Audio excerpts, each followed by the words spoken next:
আমরা সবাই আয়া বিয়ে কলাটা ফাঁস করে বই রয়েছি, কিন্তু কেউ জানে না যে 16 ডিসেম্বর কি, এটা কি কোনো ভালোবাসা দিবস নাকি দিবস। কেন বাংলাদেশে প্রত্যেকটা জেলায় জেলায় 16 ডিসেম্বর পালন করা হয়?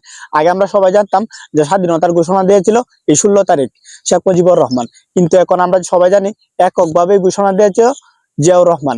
যাই হোক, সত্য কখনো চাপা থাকে না। আর কেন এই দিনটা বাংলাদেশে প্রত্যেকটা জেলায় জেলায় পালন করা হয় এবং এই দিনটা অনেক গুরুত্বপূর্ণ দিন, দেশকে ঐক্য থাকার জন্য এই দিনটা অত্যন্ত জরুরি। যেমন এই যখন ধরেন ভারত বাংলাদেশকে নেওয়ার জন্য উইটা পরে লাগেছে, গায়ে পরে ঝগড়া করতো, তারা কি খুলনা চট্টগ্রাম নোয়াখালী নেওয়ার জন্য উইটা পরে লাগছে। এখন যদি আমরা দেশের প্রত্যেকটা মানুষ ঐক্য থাকি, তাহলে দেশের কিন্তু মাটিও কিন্তু নিতে পারবো না। এই দিনটা অত্যন্ত জরুরি। এই 16 ডিসেম্বর সবাই পালন করবেন, এটা একটা স্বাধীনতা দিবস। এই দিন বাংলাদেশ স্বাধীন হয়েছিল, এটা আমরা আপনারা সবাই মনে রাখবেন।